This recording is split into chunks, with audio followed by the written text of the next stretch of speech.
তাকিয়ে দেখো, আজ এই ভারতবর্ষের জমিনে ওয়াকফ সম্পত্তিকে আজকে বাবাজি বিধর্মীরা আজকে আপনার ঈদগাহকে, আপনার ঈদগাহের ময়দানকে, আপনার মসজিদেরকে, মসজিদের জমিনকে, আপনার গরুস্থানের জমিনকে জোর করে আপনার কাছ থেকে কেড়ে নেয়, আর আপনি পাথর খেয়ে বেড়ান।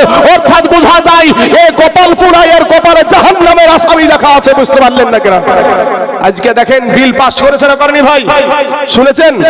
শুনেছেন ভাই? আজ মসজিদের একটা ইট যদি কেউ খুলে বুকের তাজা রক্ত রাস্তায় ফেলে দেবে। মাইকের আওয়াজ বহুত দূরে যাচ্ছে, অ্যারেস্ট হলে আমি তাইজুল ইসলাম হব, আপনাদেরকে নয়। আর যদি পারেন তো আমার জন্য আপনারা একটু দোয়া করিয়েন। আমি যেই কথাগুলো বলছি ভাই, একটু আপনি কর্ণপাত করে শুনেন ভাই।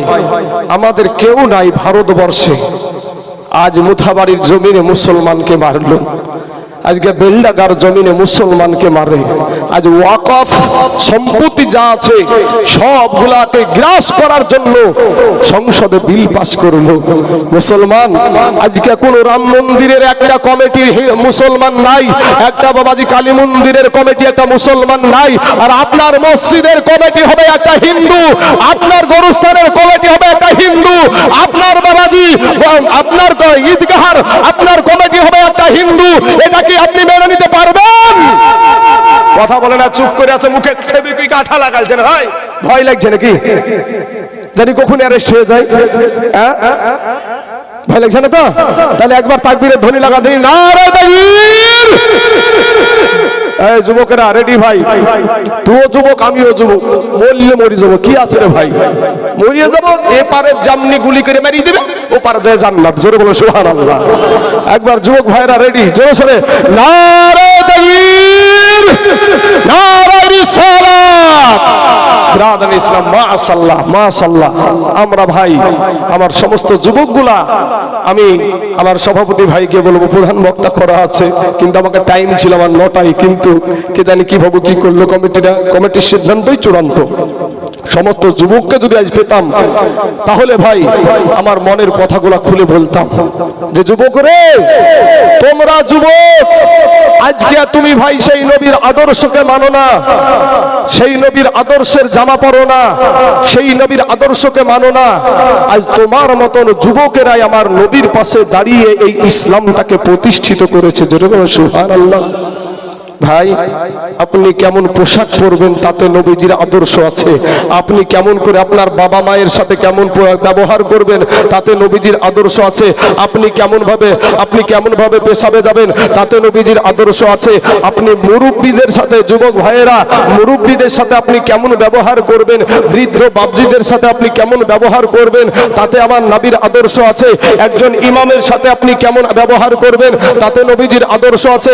একটা বিদেশি মেহমানের সাথে আপনি কেমন ব্যবহার করবেন তাতে নবীজির আদর্শ আছে। মুসলমান এতিমের সাথে আপনি কেমন ব্যবহার করবেন তাতে নবীজির আদর্শ আছে। পৃথিবীর জমিনে এমন কিছু নাই যে তাতে নবীর আদর্শ নাই। এমন কি বাবাজি চুল কাটাতেও নবীজির আদর্শ আছে। জোরে বলেন সুবহানাল্লাহ।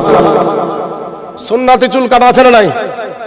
সুন্নাতি চুল কাটা আছে ভাই, কিন্তু আপনার ঘরের সন্তান, আমার ঘরের সন্তান সেলুনে যায়। সেলুন মানে বুঝছেন তো? চুল কাটে যে ঘর, নাপিত। ওই নাপিতকে গিয়ে বলছে, ভাই নাপিত ভাই আমাকে বান্দর কাট দেন, নাহলে হনুমান কাট দেন। মাথার ভিতরে ভাই টিকটিকিও এখন বানাই, হ্যাঁ মুসলমানের ছেলে। এরপর দেখবেন আল্লাহর দেওয়া রং পছন্দ হয় না ভাই, দেখবেন কুত্তার লেজের মতন রং করে রাস্তায় ঢং করে ঘুরে নিজেকে মনে করে আমি খুব হ্যামসাম। ভাই তুই কবরে যাইয়া দেখ, বাসের লাঠি রেডি, তুই কবরে শুধু যাইয়া দেখ। রাগ করছেন ভাই? হ্যাঁ আমার মুসলমান ভাই, আপনারা আমার মুসলমান ভাই, আজ কিসের ফরাজি, কিসের দেওবন্দি, কিসের লামাঝাবি, কিসের কিরে ভাই? আজ যেই ওয়াকফ বিল পাস করেছে সেই জমিগুলা কি বাবাজি এখানে কোন দেওবন্দির নাম লেখা আছে, কোন ব্যারেলির নাম লেখা আছে, কোন ফরাজির নাম লেখা আছে, কোন ফুরফুরার নাম লেখা আছে? কারো নাম লেখা নাই। আমি আকীদাতে সুন্নি, আমি আকীদাতে সুন্নি, কিন্তু আমি বলবো মুসলমান ভাই তোরা এক হয়ে যা, আমার নবীর আদর্শে আদর্শিত হয়ে যা, আর আমার আল্লাহর কাছে ক্ষমা প্রার্থনা কর। আমার আল্লাহ যদি এতটুকু একটু ইশারা দিয়ে দেয়, সারা দুনিয়াটাকে সয়লাভ করতে পারে না? পারে না? পারে? বাবাজি ছোট্ট একটা কথা ভুলে গেলেন, করোনা ভাইরাস। মহিলাদেরকে বলা হয় যে পর্দা করে চলো, পুরুষেরাও ভাই পুরুষ পর্যন্ত ঠিক না ঠিক, মহিলাদেরকে পর্দা করার কথা বলা হয়েছে। আর একটা ইশারাতে বাবাজি সারা দুনিয়া এই রাষ্ট্র আর এক রাষ্ট্রকে বাবাজি মারার লেগে হুমকি দেয়।